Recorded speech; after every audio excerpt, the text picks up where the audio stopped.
Date pica el tobillo. Miras hacia abajo y encuentras un punto oscuro, más pequeño que un grano de arroz. Acercas la mano. El punto desaparece. No voló, se disparó. Ahora cambia de escena. Una calle europea queda en silencio, las puertas no se abren y en cada grupo de 10 personas faltan 3, 4, quizás 5. Entre ese punto que saltó de tu piel y aquella catástrofe existe una historia que aprendimos como si fuera sencilla. Una pulga, una rata, una pandemia. Pero casi todo en esa frase necesita ser abierto de nuevo. La criatura del título no borró Europa por sí sola. La asesina fue una bacteria llamada Yersinia pestis. La pulga fue una posible transportadora, una conexión viva entre sangre, madrigueras y cuerpos humanos. Incluso la identidad de las pulgas que dominaron la transmisión medieval sigue escondida detrás de pruebas que se contradicen. Y esa corrección no vuelve menos oscura la historia, la vuelve más inquietante, porque sustituye a un monstruo diminuto por una red completa. Bacteria, mamíferos, ectoparásitos, comercio, hacinamiento y una población sin antibióticos. Hoy vamos a desmontar a la pulga pieza por pieza. Veremos la catapulta que guarda en el tórax, la armadura que la convierte en una cuchilla entre los pelos, el cascarón que espera tus pasos durante meses y el ciclo en el que un adulto alimenta a sus larvas con sangre robada. Después entraremos en el mecanismo que convirtió el hambre de una pulga en una vía para la peste. Solo entonces responderemos la pregunta incómoda: ¿para qué sirven las pulgas y por qué el animal que quieres eliminar también funciona como archivo ecológico? Alarma sanitaria y manual de ingeniería. Empecemos corrigiendo la escala. Pulga no es el nombre de una sola especie, es el nombre común de un orden completo, Siphonaptera, con más de 2500 especies descritas y, en la clasificación molecular clásica, 16 familias. Son insectos de metamorfosis completa que perdieron las alas durante su evolución y se especializaron en vivir de mamíferos y aves. Tanto los machos como las hembras adultas beben sangre. No estamos mirando una versión pequeña del mosquito, estamos mirando una radiación entera de especialistas que cambió el vuelo por la infiltración. Y tampoco existe una sola pulga culpable de todo. Tenocefalides felis es la llamada pulga del gato, aunque domina también en muchos perros. Pulex irritans es la pulga humana. Xenopsila cheopis es la pulga oriental de la rata, uno de los vectores más eficientes de la peste. Oropsilla montana participa en ciclos silvestres de la enfermedad en América del Norte. Cada nombre representa una relación distinta con huéspedes, climas y microbios. Decir simplemente la pulga es como decir el ave y suponer que un colibrí, un buitre y un pingüino hacen el mismo trabajo. Ahora mira su forma. Una pulga adulta del gato puede medir entre 1 y 3 milímetros, pero su cuerpo no está aplastado de arriba hacia abajo. Está comprimido de lado como una hoja de cuchillo. Da esa geometría, reduce la superficie que choca contra el pelo y le permite atravesar el pelaje como un vagón estrecho dentro de un túnel. Muchas especies llevan ctenidios, peines de espinas, además de cerdas orientadas hacia atrás. No son adornos, son los dientes de una catraca. Facilitan avanzar y vuelven mucho más difícil que una garra, un pico o tus dedos la arranquen. En la cabeza lleva piezas bucales perforadoras. En Quenocefalides felis, dos láminas llamadas laciniae atraviesan la piel mientras el canal central alcanza la sangre. La saliva facilita la comida y puede provocar una reacción alérgica feroz en el huésped, pero antes de morder tiene que encontrarlo. Detecta calor, movimiento, vibraciones y el dióxido de carbono de la respiración. Dano está viendo tu silueta como un cazador con ojos perfectos. Está leyendo un conjunto de señales como una alarma de presencia que responde al suelo que tiembla, al aire que cambia y a una masa caliente que acaba de llegar. Y entonces salta. En 1967, H.C. Bennett Clark y S.A. Lucy estudiaron a la pulga del conejo, Spilopsilus cuniculi. Un salto de 3,5 centímetros exigía liberar energía en apenas 3/4 de milisegundo a 1 milisegundo. El músculo por sí solo no podía entregar esa potencia tan rápido. La solución estaba en una almohadilla de resilina, una proteína elástica. La pulga contrae el músculo con calma, carga esa almohadilla y después libera la energía de golpe. No es una pierna fuerte, es un arco tensado dentro de un insecto. Décadas después, en 2011, Gregory Sutton y Malcolm Burrows filmaron 51 saltos de 10 pulgas de erizo, Archaeopsilus erinacei. Cada animal pesaba alrededor de 7 décimas de miligramo. Algunos despegaron a 1,9 metros por segundo. Las imágenes resolvieron una discusión de 44 años. La fuerza viaja desde el resorte del tórax por un sistema de palancas y llega al suelo a través de la tibia y el tarso, el equivalente funcional del pie. La pulga no se impulsa con una rodilla mágica. Apoya la punta y convierte el cuerpo entero en una catapulta. Cuando leí juntos esos dos números, 7 décimas de miligramo y 1,9 metros por segundo, tuve que comprobar la escala. El secreto es almacenar antes y gastar después. A un músculo pequeño trabaja durante más tiempo del que dura el despegue. La resilina guarda el esfuerzo y un cambio de geometría actúa como gatillo. Es el mismo principio general de una ballesta, una trampa de resorte o un mecanismo de lanzamiento en miniatura. La evolución no hizo un músculo imposible, hizo algo más elegante. Separó el momento en que se produce la energía del instante en que se necesita toda, pero el salto es apenas la puerta. La vida de una pulga tiene 4 actos: huevo, larva, pupa y adulto. El adulto vive sobre el huésped, bebe, se aparea y deja huevos lisos que caen del pelo como granos de sal. Una hembra de Ctenocefalides felis puede producir entre 40 y 50 huevos por día. Eso significa que el animal que ves sobre tu perro no es toda la infestación. Es la parte visible de una fábrica que está sembrando el suelo, la cama, las grietas y el lugar exacto donde tu mascota duerme. La fábrica funciona con una economía que parece inventada por un escritor de terror. Una hembra puede consumir hasta 15 veces su propio peso en sangre cada día. Si una persona de 70 kilos intentara mantener esa proporción, tendría que ingerir más de 1 tonelada de líquido. La pulga no utiliza todo, expulsa una parte como pequeñas partículas oscuras de sangre parcialmente digerida, el llamado polvo de pulga. Cuando comprobé la cifra de 15 veces el peso, pensé que era un error de unidad. No lo era, y el excedente tiene un destinatario, los hijos que todavía no pueden morder.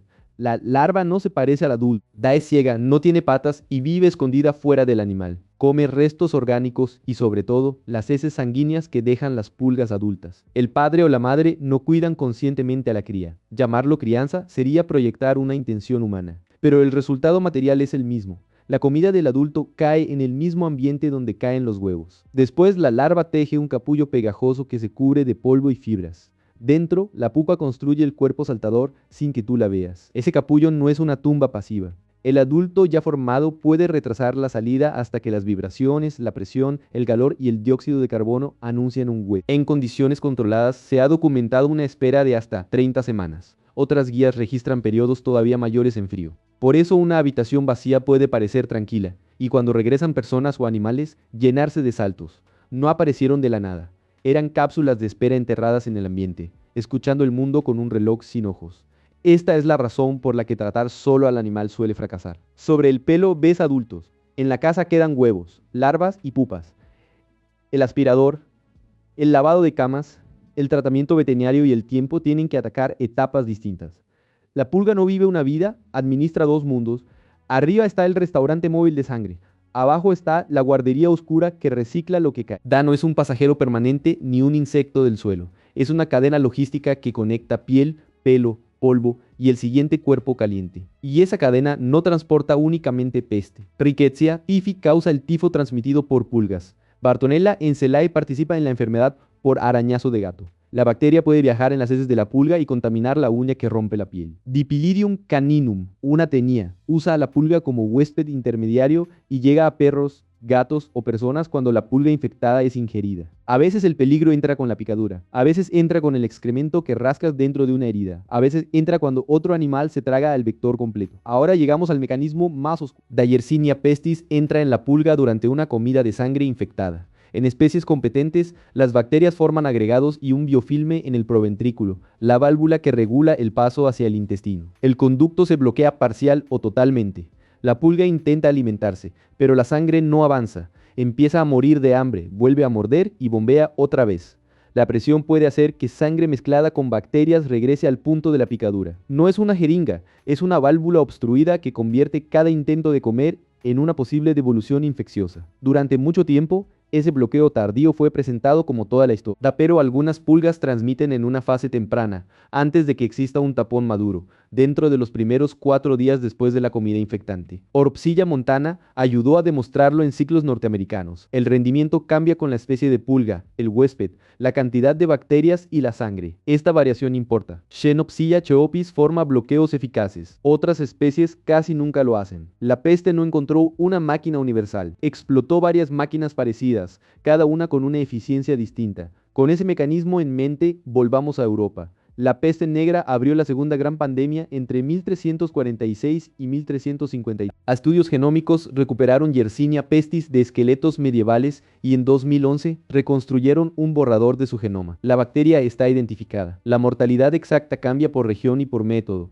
pero una síntesis publicada en Nature trabaja con 30 a 50%, entre 3 y 5 personas de cada 10 en las poblaciones alcanzadas. El título dice un tercio. La evidencia dice que ese tercio puede ser el extremo conservador de una herida todavía mayor. Y aquí la historia deja de ser solo sobre una picadura y se convierte en la pregunta central. ¿Para qué sirven las pulgas? La primera respuesta es incómoda. No sirven para algo en el sentido de haber recibido una misión. La evolución no escribe puestos de trabajo ni promete beneficios. Una pulga existe porque sus antepasados lograron reproducirse ocupando un nicho. El adulto consume sangre. La larva consume detritos y sangre seca. Ambos transfieren materia y energía. Preguntar para qué sirve es útil solo si lo traducimos así. ¿Qué procesos realiza? ¿Qué relaciones crea y qué desaparece cuando la retiramos? En un nido, las larvas fragmentan materia orgánica. Adultos y larvas pueden ser comidos por ácaros depredadores, pseudoescorpiones, escarabajos y hormigas. Sobre mamíferos y aves, el parasitismo cambia cuánto tiempo dedican a acicalarse, cuánta energía conservan, cómo responde su inmunidad y qué individuos sobreviven mejor. Los parásitos pueden modificar competencia, abundancia y redes alimentarias. A eso no convierte a la pulga en heroína ni demuestra que el planeta colapsaría sin ella. Significa algo más preciso.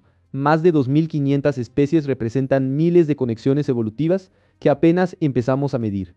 La segunda respuesta está en la salud pública. En las zonas donde la peste circula entre animales silvestres, los equipos de vigilancia identifican roedores, recogen sus pulgas, distinguen especies y calculan su abundancia. La pulga funciona como un sensor involuntario del sistema que puede transportar la bacteria.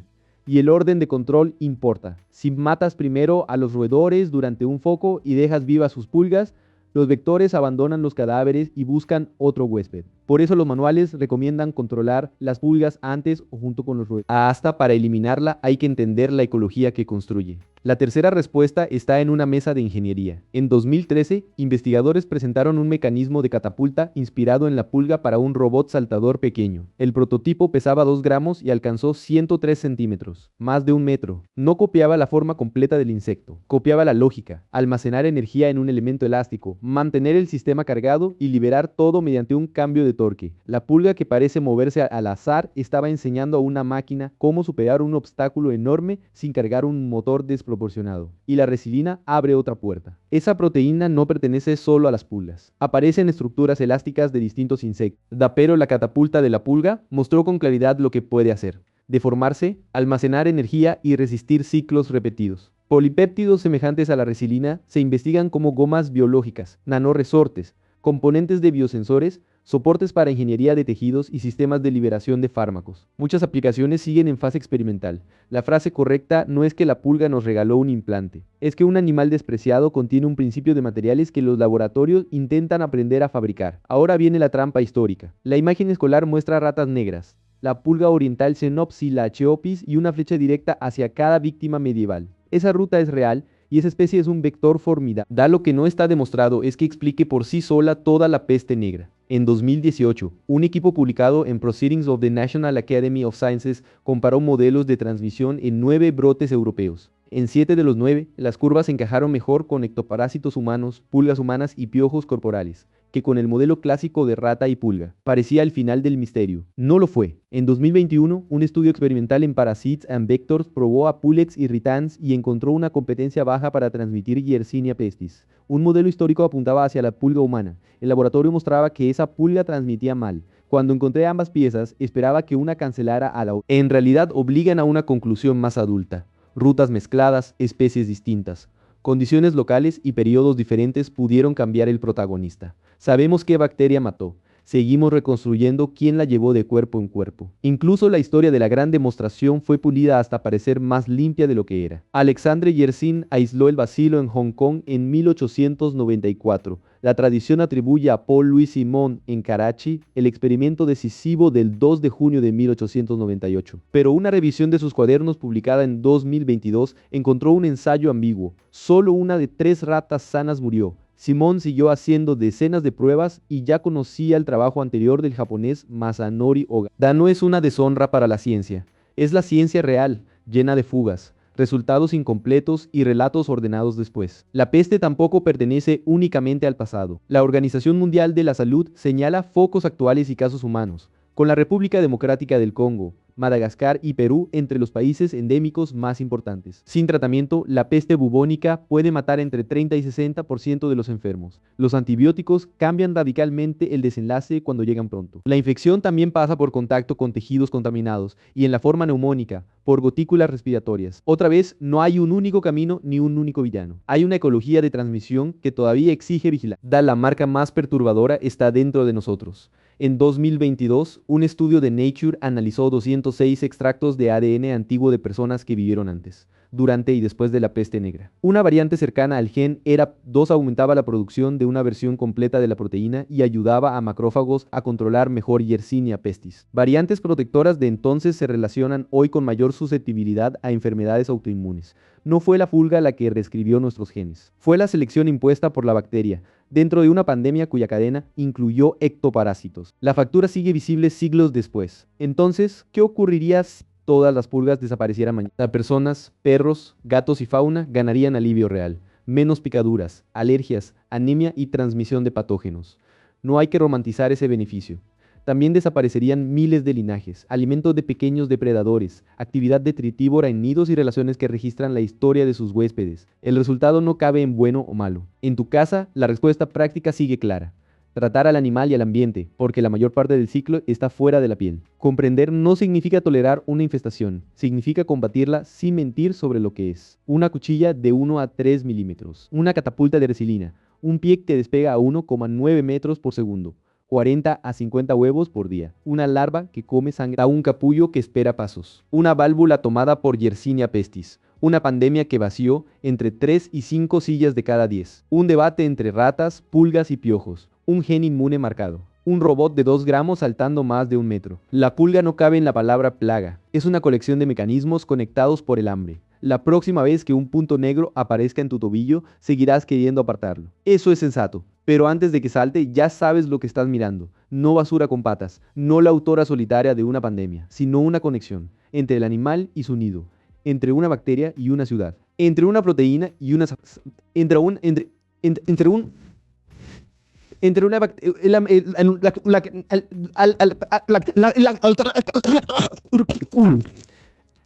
entre un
La pregunta no era si la pulga es buena. La pregunta era cuánto mundo podía caber en un cuerpo que tus ojos apenas alcanzan a seguir. Ese punto no voló. Liberó una primavera comprimida, una historia de sangre y una lección que todavía estamos descifrando. Si este episodio cambió cómo ves a las pulgas, suscríbete. Cada semana bajamos a los mundos que tienes al lado y nunca miraste de verdad.